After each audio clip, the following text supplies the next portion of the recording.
অসাধারণ বললেও কম বলা হয়।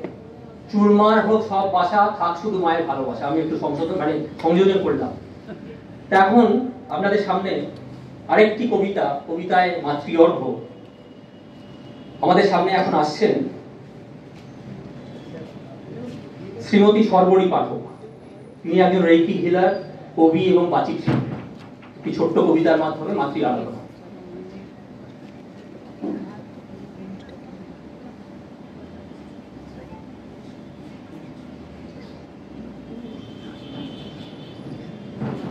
পরম পূজনীয় আমাদের মাকে পরম আদরে স্বামীজি, মা ঠাকুরকে প্রণাম জানাচ্ছি আপনাদের সবাইকে। পল্লবীর সঙ্গে আমার পরিচয় মোটামুটি 1.5 বছর মতন আগে। অরিন্দম ভাই আমাকে নিয়ে গেছিলেন ওনার কাছে।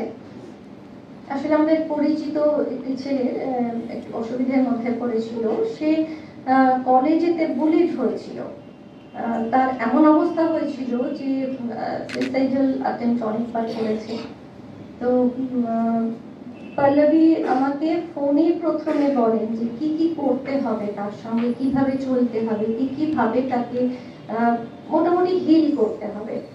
তো আমি সেই সমস্ত ব্যবস্থা করে যখন দেখলাম যে আস্তে আস্তে ও ঠিক হতে লাগলো, অনেক সেলফ ডিপেন্ডেন্স ওর অনেক বাড়লো। তো তখন আমি পল্লবীর সঙ্গে পরিচয় মানে সামনাসামনি মুখোমুখি হওয়ার ইচ্ছা প্রকাশ করি। তো ওর সঙ্গে যোগাযোগ করি।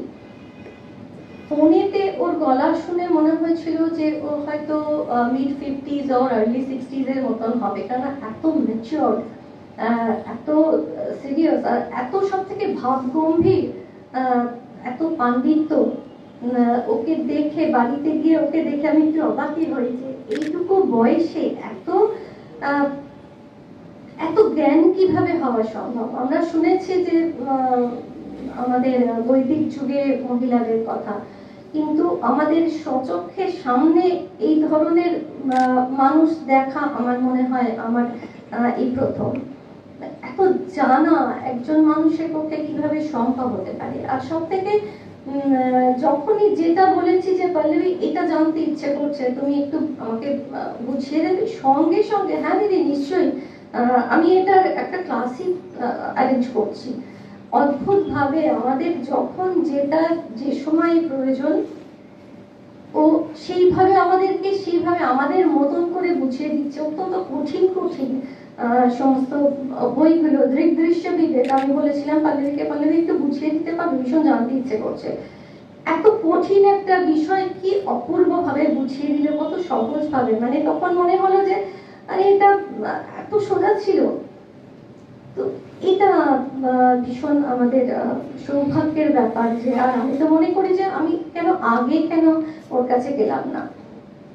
তো পল্লবী বলেছেন যে মায়ের সম্বন্ধে কিছু বলতে আমাকে। তো মায়ের সম্বন্ধে তো বলা যাবে না, এটা তো আমাদের সবাইকার অনুভবের ব্যাপার। অরিন্দমের কাছ থেকে তো শুনলামই। তা সমস্ত কিছুই আমাদের জানা। মা তো আমাদের ভীষণ আদরের। মা তো আর কোনো সত্যি তাই ছবি তো নয়, মা তো সম্পূর্ণভাবে আমাদের আঁকড়ে রয়েছেন। আমরা যেরকম মাকে আঁকড়ে রয়েছি, মাও সেরকম আমাদের আঁকড়ে রয়েছেন।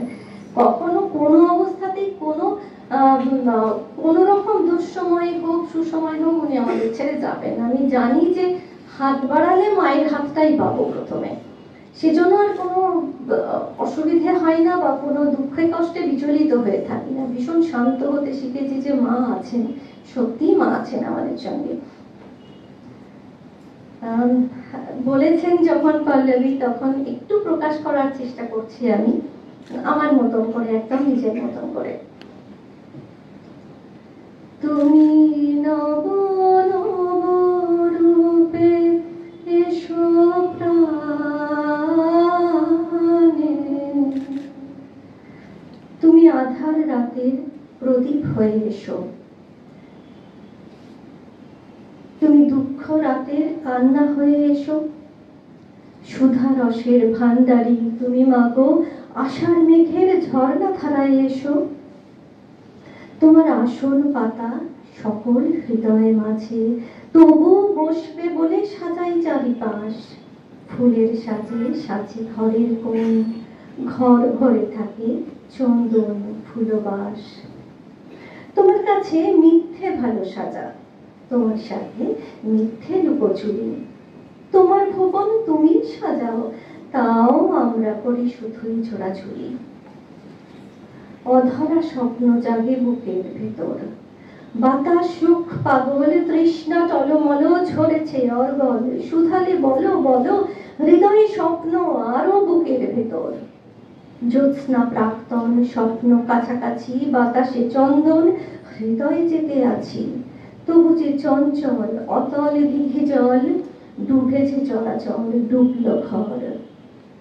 হৃদয়ে স্বপ্ন জোড়া বুকের ভেতর, তাই তোমার আনন্দ আমার পর। তুমি তাই এসেছো নিচে, আমায় নইলে ত্রিভুবনেশ্বর তোমার প্রেম হতো যে মিছে। আমায় নিয়ে মেলেছো এই মেলা, আমার হিয়ায় চলেছে রসের খেলা। মোর জীবনের বিচিত্র রূপ ধরে তোমার ইচ্ছা তরঙ্গ দিচ্ছে। এইটুকুই বলার ছিল। সবাইকে ধন্যবাদ, নমস্কার।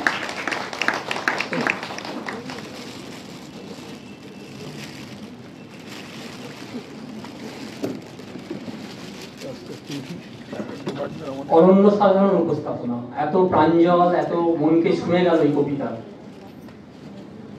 তো উনি বললেন প্রাচীন যুগে আমাদের বেদজ্ঞ মহিলাদের কথা। তাদের মধ্যে একজনের কথা আমার খুব মনে পড়ছে, অম্ভীন ঋষিকন্যা বাপ, আপনারা নিশ্চয়ই শুনেছেন।